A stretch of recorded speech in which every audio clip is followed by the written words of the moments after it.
maintain the guidelines, or rather follow the rules, as you said, but also have fun.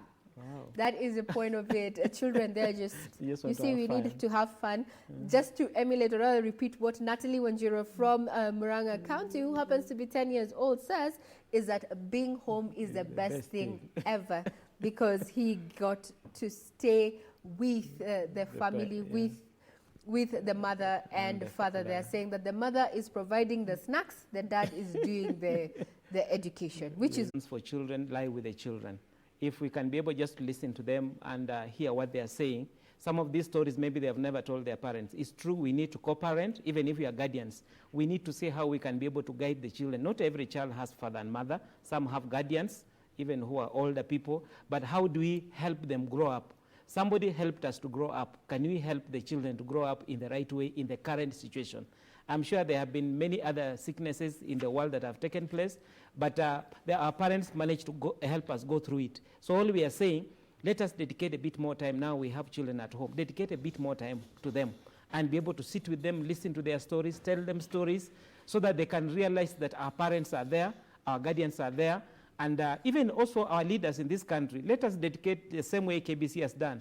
Maybe even the other political leaders dedicate some time to children, because at times they listen to you. You are the role models. They want to hear, what are you saying about children? Let's not just only make it look gloom and gloom.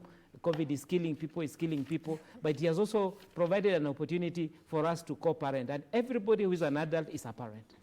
Very well said, that you need to look at children in terms of within the community setup, not that they belong to Regina or Timothy, but bringing up children is a community. It takes a village. Raise a child. Back then it would work. Right now you cannot reprimand another person's child without being worried about... That's a discussion for another day. The reaction they will get. That's a discussion for another day. But there you have, that is Timothy Ekesa, who is the Executive Director of KR. But before we leave, before we close, we cannot forget to rope in Philip Nzenge, who is a County Children's Coordinator in Mombasa County. Good morning, Philip. How are you? Just tell us what the County of Mombasa is doing to support children during COVID-19.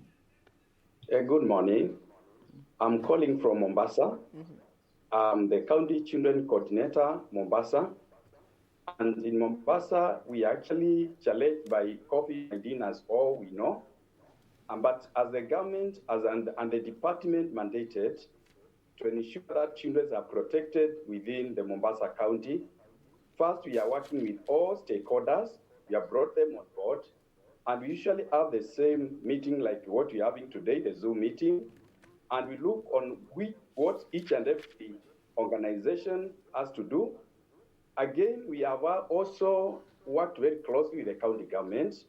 And knowing Mombasa has a serious problem of child labor and street children, as the government do the Street Family Trust Fund, we have started an emergency shelter, and we have actually rescued 51 children from the street.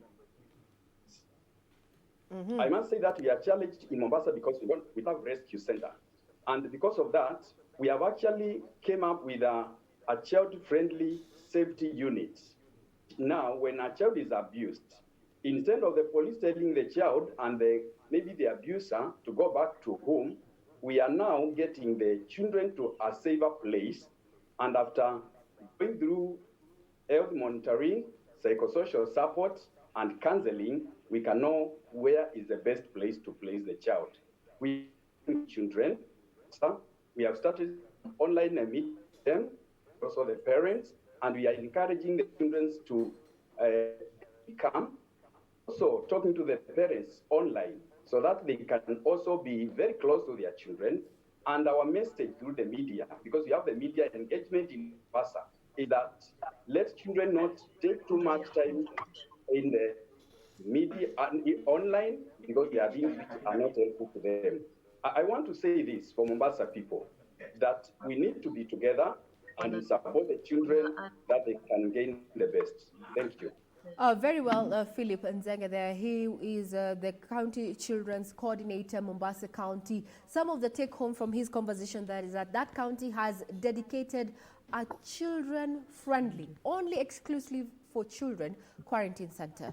that is a step in the right direction, because questions are abound. Because when we hear this, the government giving its statement on the persons who have been affected by COVID-19 or rather contracted COVID-19, you hear the ages between 4 all the way to under 18s. This happened to fall in the cluster of children as per the constitution and the law. Then the question is, are they quarantined or rather isolated with grown-ups? We know children have different needs, so this is a step in the right direction from Mombasa County. We have been talking to Philip Nzenge, who is a county children's coordinator, who has also emphasized that we need to check and limit the exposure of children online at a time when cyberbullying has been very rampant during this time. And just from the Communication Authority of Kenya has said that they have seen an upward trajectory in online bullying during this time, saying that maybe the people have too much hands on their hands, too much time on their hands, and that's why they're taking to this.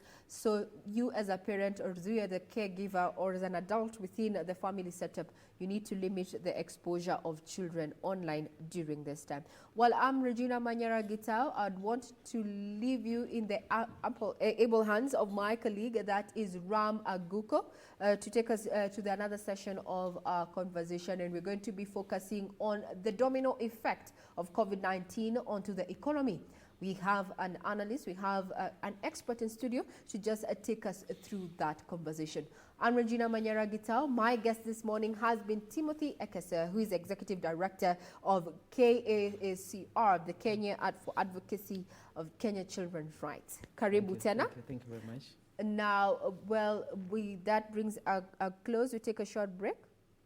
But when we return, we're going to be focusing on matters economy as far as COVID-19 is concerned. Now,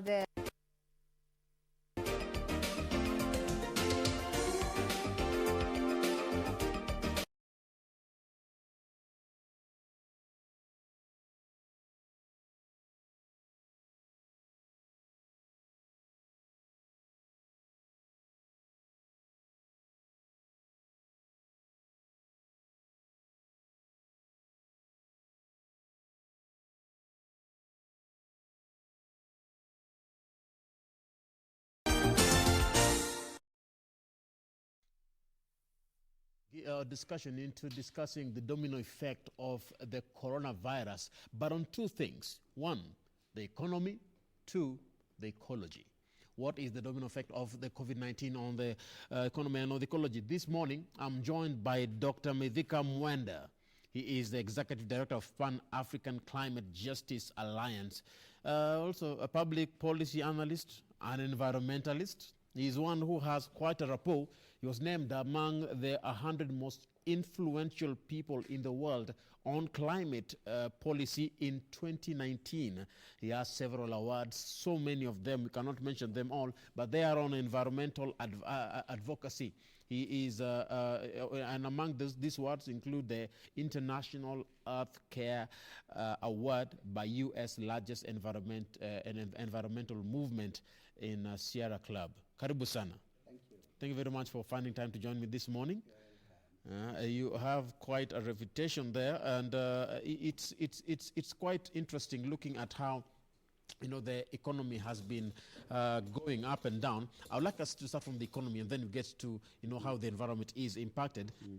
The U.S. economy has taken its hardest hit since the Great Recession.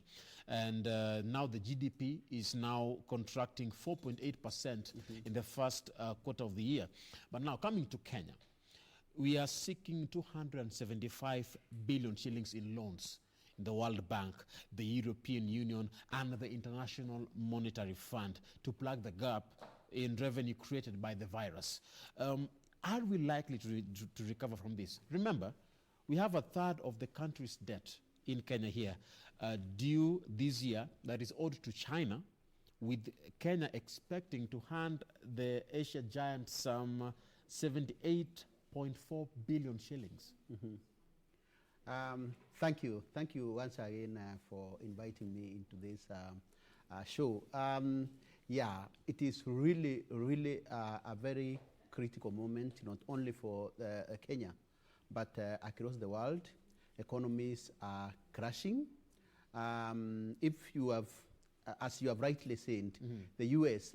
actually has recorded the highest joblessness in its history. All over the world, this is the experience. And the question now is how, if a country like the United States finds itself in such a situation, what about a poor country like Kenya, which actually survives on debt? A third world country. A third world country. And so, that's where we are. When I was coming at 7 a.m., I passed through town. I couldn't get anywhere to even take a cup of tea. You see? And what is the implication of that? I want to just put it into context at our local level. So, where are those people who have been working all in hotels, in hospitality, in informal sector, and everywhere? So this is the reality. And so a country which relies on debts, there is no question that they end to look for where to get money. You have not even mentioned the African Development Bank, which has even given more money. So we are already indebted, and again the corona pandemic comes and earns us more debt. But the difference between corona crisis and the other crisis is one, that the other crisis, like the ecological crisis, like climate change, it only affects, mostly seem to affect the hoi polloi, the small man like me and you. But in the upper class, the upper deck people, they are always comfortable. And now, that's the big difference. This one actually doesn't discriminate. You know, we have the challenge of inequality across the world. And you see, the poor and the rich, the gap is quite wide. But now, coronavirus has come to equalize that. So the way it is affecting those people who live in Runda, it is the way it is affecting. But of course, there is disproportionate level because, of course, now, if those people can be very comfortable in their TVs, like now you have heard, it's not anybody. The people who are calling just some moments ago, their children who are calling, remember the people who can afford, you see, a Zoom, internet, but think about somebody in Kibera who cannot even afford, leave alone, even internet, even hand wash and sanitizer. So that is where we find ourselves. And the question is, how are we going to learn out of this crisis? Do you think we will be able to recover from this in the long run? It will take quite a long time. Yes. In fact, the real economic cost of this has even now not been quantified. Because when it is struck very hard. I am one of the people who went to court to compel the government to rapidly respond because they were just relaxed. And in fact, if they had done that earlier, we would not be having even this. Look at when Museveni did that, we have only 79 now, up to now, 79 cases. Ours is 400. Of course, when they took it very, very strongly. But now, that is now the problem. And so when we reach that level, and you know the challenge which we have, we do not have even the data that even when we are responding, we are just doing it haphazardly. We don't know how it is going to end. Nor do we know. We are talking about the PPEs. We are talking about the testing. But if we test, what about testing? How are we going really to caution ourselves to the future pandemics? So there are a lot of things to do. So I know some people like these intergovernmental multilateral institutions like the World Bank, the African Development Bank, they have started, and even some governments, you see, we have started even reopening, whether it is realistic or not, the hotels and those others of reopening the economy. But the post-COVID-19 recovery, of course, now when we start looking about that, there are so many other factors which are going to be at play. One of it is that even if we are recovering, do we know what we are recovering from? So what happens is that we rely on models from outside. We just copy-paste without realizing that, for instance, instead of arbitrating between our informal sector and the formal sector, we are so much tied on the formal sector without knowing that it is the informal sector, those mamambogas who drive our economy. Now, what will be your proposed solution towards recovery, even as you look at Kenya bringing back money, even post-COVID-19? We need really the realistic, transformative models of development. First of all, we have to generate data. We need to understand what we need to recover from. That's one. Number two, analyze that data, and then use that data to put together realistic policy frameworks for that recovery. Now, so if we don't do that, then I think that is another going to be just any policy. Of course, we have a lot of policies, but they will never, they are not going really to help in this regard. Now, we have banned flights and cancellation of travels across the world. Yes. Now, we are going to fuse, the economic and the ecological effects. What would be the effects of this, considering that we have our environment? I come from Mount Kenya. So a friend of mine was telling me that he woke up one day, some days ago, and he could see Mount Kenya, the top of Mount Kenya. That has never happened. Which has never been. Which has never been, yes. So I think the coronavirus, of course, has crushed the economies of the world, but it has left us with something comes, it has advantages and disadvantages. One of the key advantages is that you see it is regenerating, it has helped us to regenerate, nature. Mother Nature is regenerating because, we have really polluted. Just think about all the airlines, the flights which have been cancelled.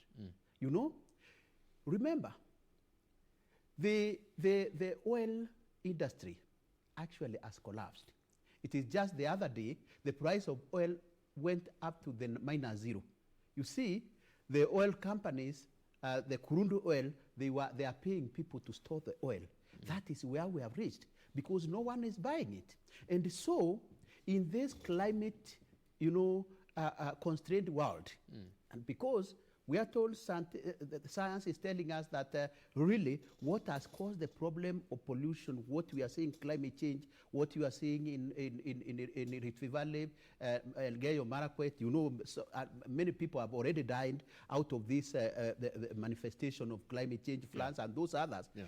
When you look at that, we have been seeing, even Kenya has a lot of policies and frameworks, even the best climate law in addressing climate change. It's a global problem, and one what we have been talking about even among governments is how do we transition to low carbon climate resilient future? The question is this COVID-19 an opportunity to tell our governments that, look, one is that we have been talking about, like industrialized countries, there is no money. But how then were we able to so rapidly, massively, with a lot of money, respond to COVID-19, whereas the crisis like climate change, we normally say that there is no money there. So that is one, let me finish. That's one example. The other one is we have realized that we can live without flight. We can live without pollution. In fact, we can regenerate nature. We can live in interdependence with nature. So I think there is another way of doing things. Okay. We need to return to that normal. We need to really reflect about 3 Ps: people, planet, and prosperity. We can safeguard our environment and at the same time achieve prosperity. But now you've mentioned climate change, but so far in Kenya, there is something that is happening that, we are fighting COVID-19, but something else is happening. The government reported around 116 people who died of floods, devastating various parts of the country. The most memorable one is the recent Elgeyo Marakwet landslide, where thousands of people were rendered homeless. How do we balance our focus on tackling the COVID-19 while still not forgetting that we have other challenges, especially climate change affecting the people? Then what is the nexus between climate change and COVID-19? Yeah, and that's why what I'm saying that, and I've been talking about this. One is that look at the COVID-19 is like running 100 meters. It's a crisis which has come, and we have been, the global community has been compelled to respond to it in a very rapid manner. The United States, allocated just from nowhere $2 trillion. You know that how much money is that? That is 200 trillion Kenya shillings. The money which can take Kenyan budget up to 2050, So that's the massive resources. The European Union and those others. So then the climate is like running a marathon. Look at what is happening in El Marakwet, and 116 people dying, and there are those others who have died, and we are not talking about them. So look at that number and the numbers and compare with what is people are dying out of COVID-19. And so we need really to handle this crisis simultaneously. We need to look at them without also forgetting that we are staring a food crisis. People are not able to plant, isn't it? Yeah. And we are waiting that people, in fact, yesterday I was watching TV and I was saying somebody was distributing sanitizers, and because that has become now fashionable with politicians.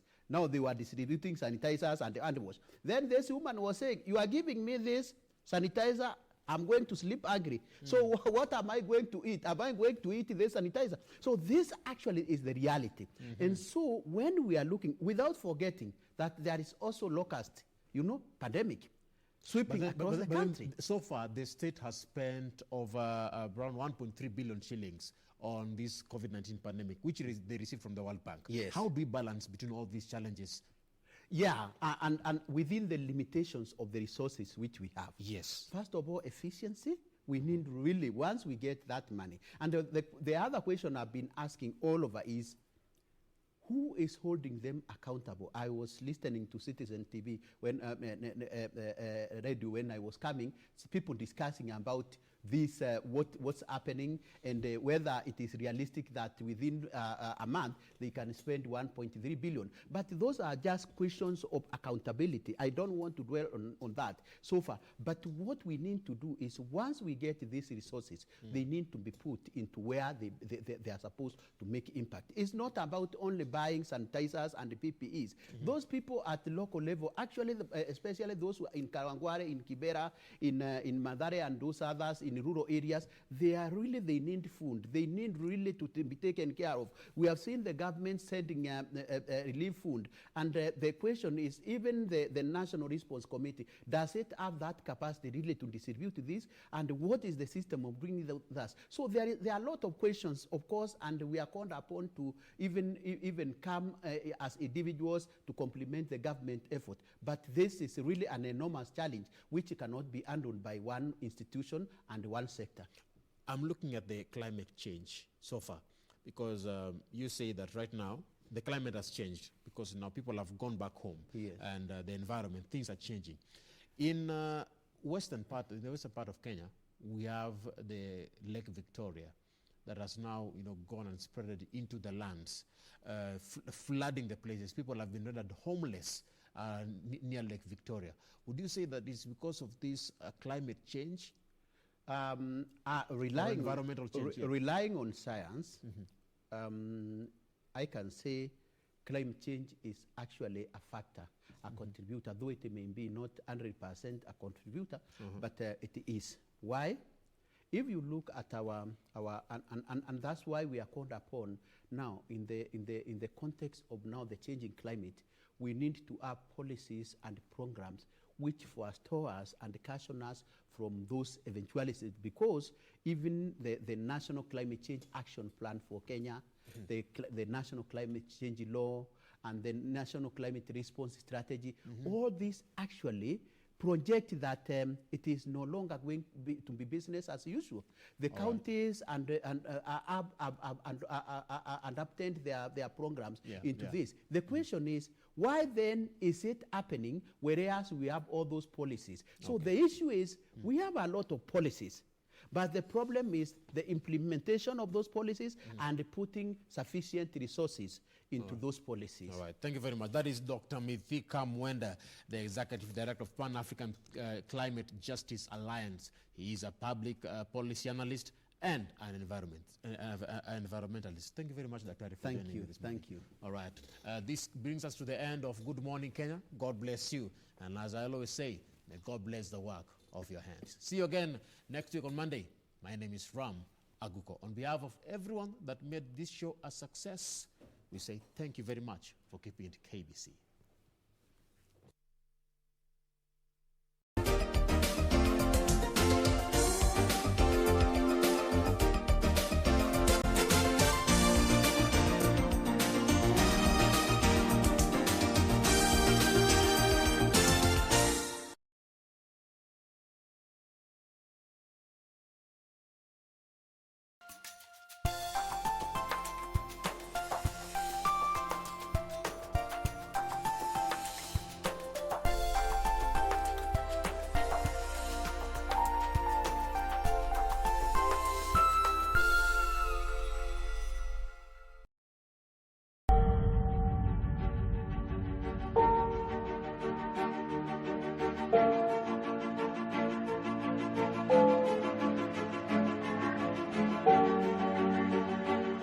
Wisdom dictates that it has never been enough to just do and be done. Rather, sharing knowledge and building capacity to ensure sustainability has been a key pillar of human civilization and development over the ages. We are very focused towards programs that will help to address any gaps that are there in the transport sector, because we have the ultimate objective of ensuring that we have an efficient, effective transport system in this country, which is a big driver of our economy.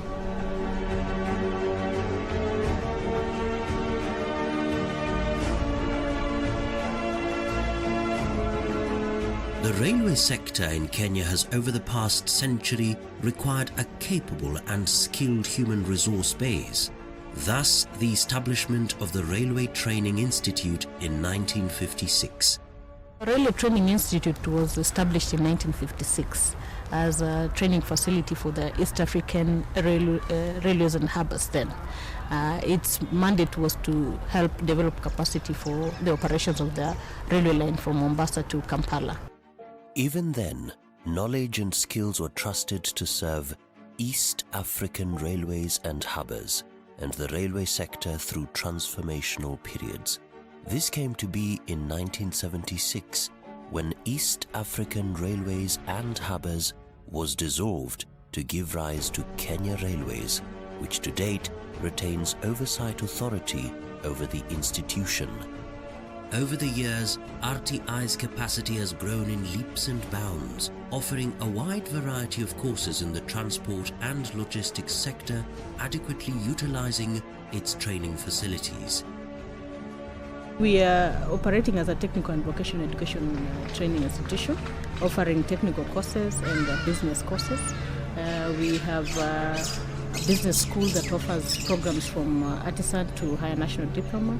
We also have technical courses in various disciplines, civil engineering, mechanical engineering, electrical engineering, also offering programs running from artisan to higher national diploma.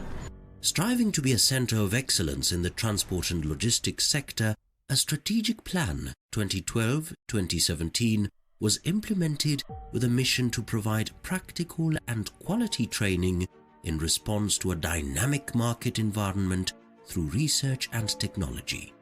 And with that came the Marine Training School Kisumu. So, where does maritime education fit in Kenya Railways? The idea of establishment of this school was mooted early in 2011, but the actual implementation has been from 2016. The key mandate for this school is boosting our economy through maritime. And we want to play a key role to plug the gap in terms of training, in terms of education, in maritime. With great power comes great responsibility. Therefore, when the SGR came knocking, RTI were ready for the challenge. In our training plan, we aim at training Kenyans to take on the responsibilities of operating the SGR. That is, we want the operation and maintenance of the SGR to be done by Kenyans. RTI has continually churned out graduates who have gone on to play a role in phase 1 and 2 of the SGR construction. The course I studied at RTI is already helping me achieve my dreams. At SGR, I work as a shunting technician. That is part of traffic and transport management. So, yeah, it is helping me.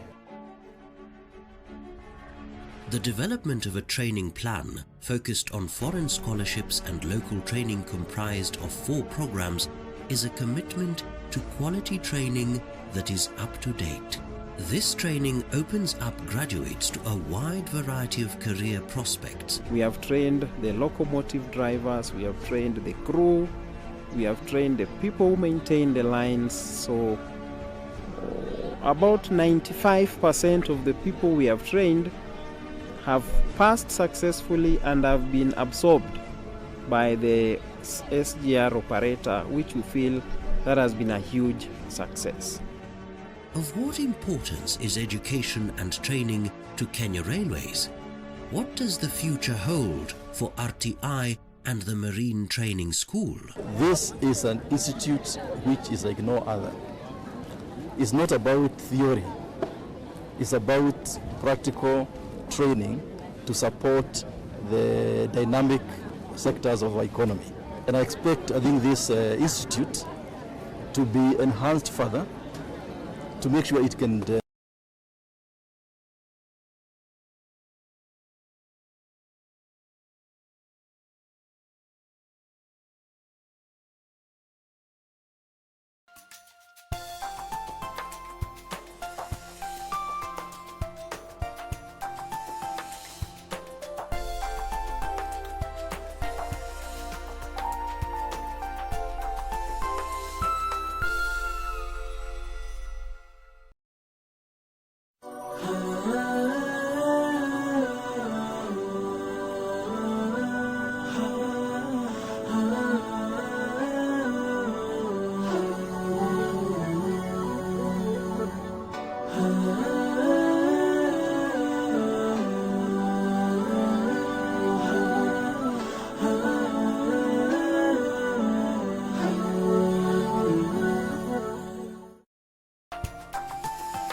Next on Corner. Mimi sitaki kuwa nomo.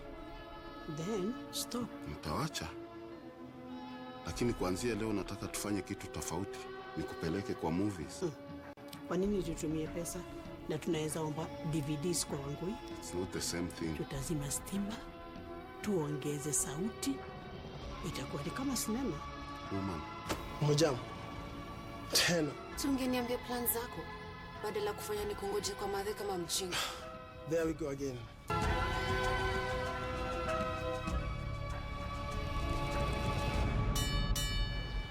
Next on. Mama Kenda aliniambia ukichukua pesa zake ukiweka kwa deal huazirudi. Kwa hivyo lazima ufikiri kitu ya maana sana kuniambia ndio tukubaliane nione kama ndakupa. Mimi sipendi kuangalia nikiandika. Haya basi, kama unataka niende utanisaidia na game hata kama tu ni moja nicheze. Ati game? Hii laptop ni ya kufanya presentation, si ya kucheza game. Ni nini mbaya? Shush, ni kweli dada ameshikwa. Na nini unaangalia huku? Kuangalia? Hakuna kitu unaangalia. Huyo si Kenda. Mwalimu alivyokupatia laptop, ukatumia, ukamaliza, ukairudisha staff room, ukakuta hakuna mtu. Kwa nini uliiacha?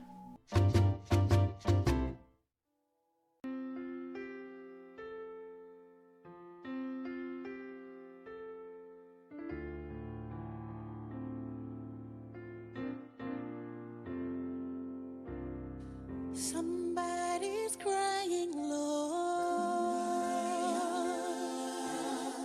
Somebody's praying, Lord. Somebody's crying, Lord. Somebody's praying, Lord. Oh Lord, hear my prayer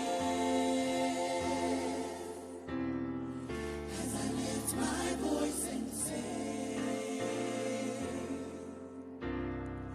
I need you, Lord, today. I need you right away. Somebody's crying, Lord. Somebody's praying, Lord. Somebody's in despair. Somebody feels like no one cares. I know you'll make a way. Yes, God will make a way. Somebody's in despair. Somebody feels like no one cares. I know you'll make a way. Yes, God will make a way. Somebody's in despair. Somebody feels like no one cares. Oh, kumbaya. Oh, Lord, kumbaya. Oh, Lord, kumbaya. Oh, Lord, kumbaya.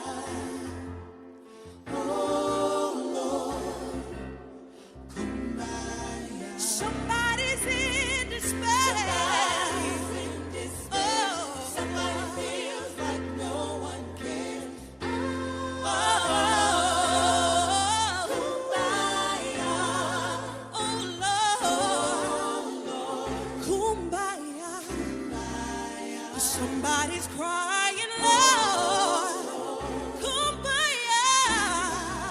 Somebody's praying, Lord. Kumbaya. Somebody needs you, Lord. Oh, kumbaya. Oh, Lord, kumbaya.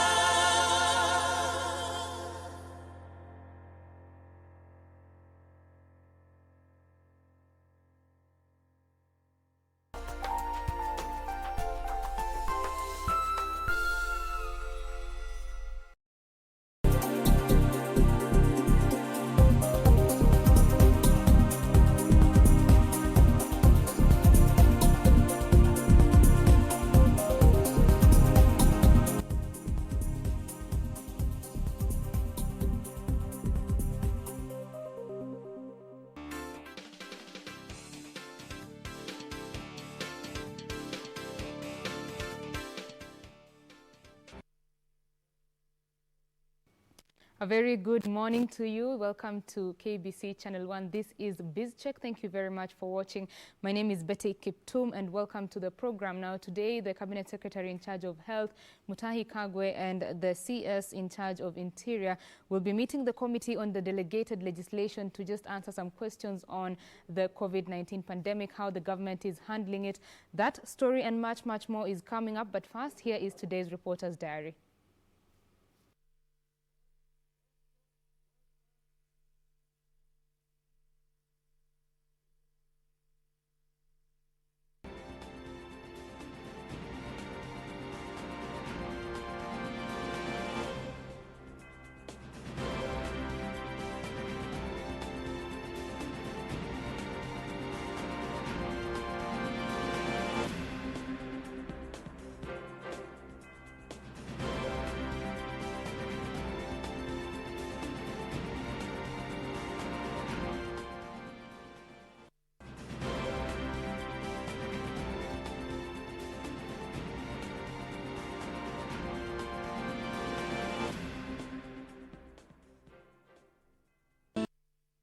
Those are just some of the stories that our reporters are following up on the ground, and in the middle of this program, they shall be updating us on what is happening now. If you wish to know a few facts about the coronavirus, we keep giving you tidbits of that, and here is some facts about coronavirus.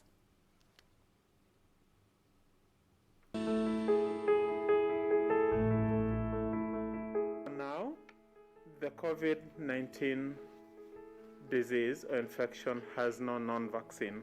However, we do understand and know for a fact that there are various vaccine candidates being examined. Within our country, we don't have any as of yet, but I do believe, and like we have always done, that the government will be able to make available any vaccine that will be found to be effective against COVID-19 as soon as it becomes available. However, as the country continues to invest in infrastructure development and its capacity to be able to develop vaccines, it still remains a future aspiration that we're able to develop vaccines for these infectious diseases, and COVID-19 being among them. Now, ladies and gentlemen, as we are faced with this pandemic, it poses the most significant threat to our health systems as it is now for us as a country, and this especially to the health of mothers and children. To the best extent possible, as a Ministry of Health, we do advise, and we have, through our leadership, worked very hard to ensure that there is continuity in immunization services to the best extent possible, and the COVID response measures allowing. This is important because if for a moment in time we have interruptions in immunization service delivery, then we will be faced with a situation where there'll be many children or many mothers that then would have no immunity against other life-threatening diseases.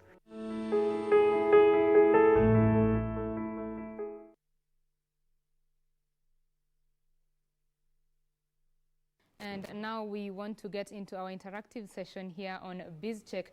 Today we want to discuss matters working from home and just understand the human resource perspective.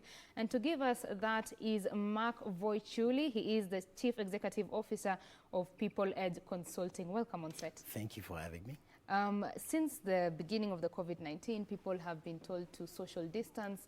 Most employers have had to, ask their employees to work from home. How is this affecting just working in general? The COVID-19 pandemic has actually given a major challenge in terms of how do people work, like you're rightly asking. First of all, the aspect of just working from home itself requires employees to work in a very strange environment. Why do I say strange? You're used to interacting with your fellow colleagues in the office. Right. Here is a situation where you have to work alone, nobody's supervising you. And let's not forget that schools are equally closed. So you have children, you have your husband there who's not going to work, and you also have yourself to work. So the challenge there is that as employees are now moving into that strange environment of working within their homes, they are juggling too many balls.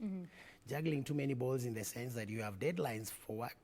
Your son has to do homeschooling. You have to take care of that on the Zoom or whatever media they are using as a school. You have to take care of people eating, and like when you're usually at the office. So the challenges are immense, and what I can say in summary is that it's a very stressful time that employees are going through at the moment, and now HR then comes in there. We'll dive deep into that as we move on. Right. Yes. As you've said, it is a stressful time. There are maybe in developed countries, people might have been used to working from home from time to time, but here it might have come to a shock to many companies. What changes do you think they've had to make now, even from the HR perspective now? It is a surprise. First of all, is the question of how do you decide which people are supposed to work from home and which people should be on site. Right. For instance, I believe KBC must be having staff who can comfortably work from home, whereas there are those who must come to work, like yourself. Right. So you have to make those decisions. And then more importantly is the question of how do you ensure that employees are also responsible? Responsible in that they don't now also become the people who are spreading the virus against other employees. So the question of employee well-being, employee safety is very, very critical. But what is of importance is the question of then, in the absence of policies that can manage this type of environment, then what do HR people do? Right. So the question then is how flexible can we get in terms of ensuring, are we going, for instance, to have an 8 to 5, strictly 8 to 5? The aspect of flexi time has to come into play. That then we may have some employees who can work from home, but there are others who can come to work only when they are required and so on and so forth. But the biggest challenge also is then the question of if the businesses are not performing, what happens? Right. We'll dive deeper into that as we continue with our discussion. Right. We actually can, because many companies have had to send employees home on unpaid leave. Others have had to take the paid leave, of course, which is a better option. Others are just downsizing. Implementing these changes now at this painful time. Could you speak to that? It is, as an HR person, I would say it's saddening to see so many companies rushing into downsizing. Okay. When it comes to following employees or requesting employees to proceed on unpaid leave or paid leave, I believe that's a better option. Better option in terms of then you're sure that you're still employed. Most employees right now are going through so much stress because they do not know whether they'll have a job tomorrow. I was watching one of the TV channels and I was surprised that Boeing has made losses of about $500 billion and they are going to downsize 130,000 employees globally. So downsizing is inevitable if the business is not performing, but my take is that when you downsize, you need to be very careful in terms of what is the long-term impact. Right. Long-term impact in the sense that research has been conducted and it's been discovered that organizations which downsize without thinking through that process, eventually their image is dented. Dented in what sense? Nobody will want to work with that organization again because they know if you go there, you're not secure. Number two is even the employees who are within that organization, if you don't manage the survivors of that downsizing properly, then you may have zombies in your organization imagining that you have employees because they don't know what's next. They don't know whether they are the next on the list. The uncertainty is really, really bad. But even that aside, the aspect of performance, most organizations that have downsized, their performance in that organization goes down. Because of job insecurity, people don't produce their best. Then at the end of the day is the company image, the company brand. Because even these guys, these employees whom we have seen off, they are your ambassadors actually. We call them your ambassadors because anybody who sees a vacancy in KBC, for instance, will call you and say, hey, Betty, I have this job going at your place, what do you think? Or this former place. And you know, the kind of vibes you will give that prospective employee. They'll either want to join KBC or refuse to join KBC. But at the end of the day, because business is business, there are those organizations that will decide, will actually have justifiable reasons as to why they must reduce their numbers. Right.